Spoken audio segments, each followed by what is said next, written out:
job this week. I'm so proud of you for doing all the work that you needed to do.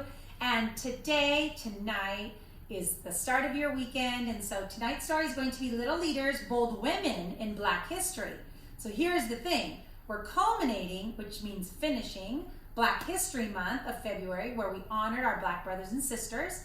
And now we get to start Women's History Month, which starts on Monday. So this story right here combines both of the best worlds, Black history and women's history, because that's going to start on Monday, and we get to celebrate women of all shapes and sizes, colors and creeds, and just really celebrate them for all the great things they've done for the United States of America. So boys and girls, thank you for being here. Little Leaders, Bold Women in Black History. So I am going to read to you. This is actually quite a long selection. It's all true. And there's about 20 different women in here that were really phenomenal. So I'm just going to open it up and read about 2 or 3 to you, just so you can see how cool they were. All right, so I'm going to start with this lady here. She was a singer. Her name is Mahalia Jackson. She was born in 1911 and she died in 1972. She was a gospel singer, so she had a really beautiful voice and she sang in church. So let's learn about her a little bit. Born and raised in New Orleans, Louisiana, Mahalia was always surrounded by the sounds of the blues and Mardi Gras. As a child, she sang jazz songs by Bessie Smith in her room at night. But little Haley, as she was called, came from a religious family. And the only music that was acceptable to them was gospel music. That means church music.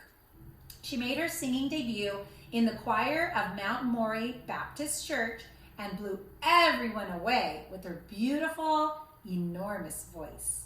Later in her life, she felt the urge to sing non-religious music, but she had made a promise to herself and her family to sing only gospel music, and she stuck to that her whole life. She turned down the big nightclub shows and lived on very little money. But in 1946, she recorded a single called Move On Up a Little Higher, and that sold over 2 million copies. So she is quite famous, and she wanted to only sing church songs, and so that's what she stuck with. All right, let me read you another one. This lady is called Shirley Chisholm. She was born in 1924 and she died in 2005.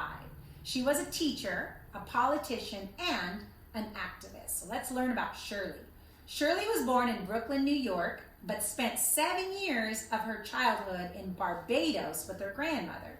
When she returned to the United States, she arrived with a new accent and a new sense of boldness, others later described as a uniquely Caribbean outlook.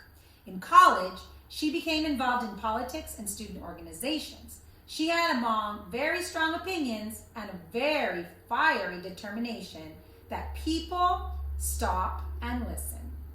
Shirley worked as a teacher in Brooklyn and made a name for herself as a leader and an advocate in her neighborhood.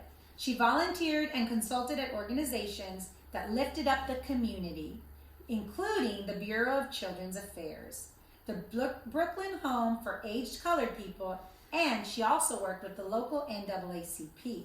She was active in local political organizations as well, as such as the Democratic Women's Workshop, the League of Women Voters, and the Bedford Political League. She stood up for racial equality and welfare and confronted local politicians. Her outspokenness made her very appealing to the community and very intimidating to the politicians in power.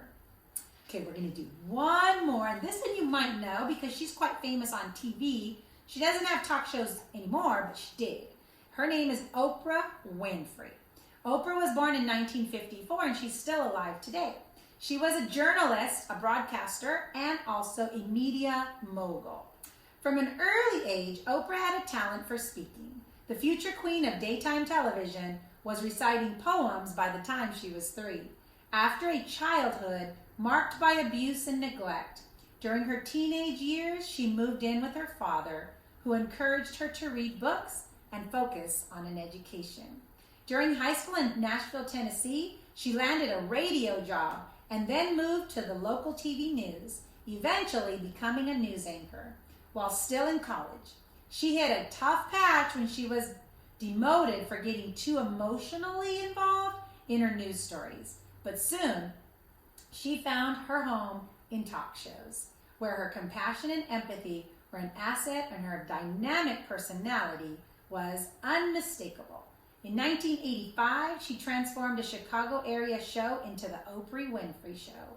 And a year later, it was broadcast nationally. And in 1986, she started her own company called Harpo Productions and became the first woman of color in history to own and produce her own television show. Oprah's career did not stop with television. She produced movies and plays and launched her own television network and even a magazine. She has written books and created the hugely influential Oprah's Book Club.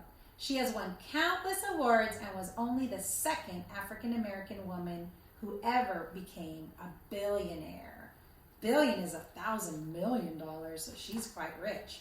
So that, boys and girls, are at least 3 more wonderful, powerful Black history leaders who happen to also be women. So pretty cool. Thank you for joining me. I'm super excited to wish you a really great weekend. Think about all the wonderful people in your life. Give thanks for them. And we can't wait to see you right back here on Monday night for our Women's History Month. Thanks for joining me. I'm Superintendent Galvan with the Greenfield School District, sending a great big bear hug from our family to yours.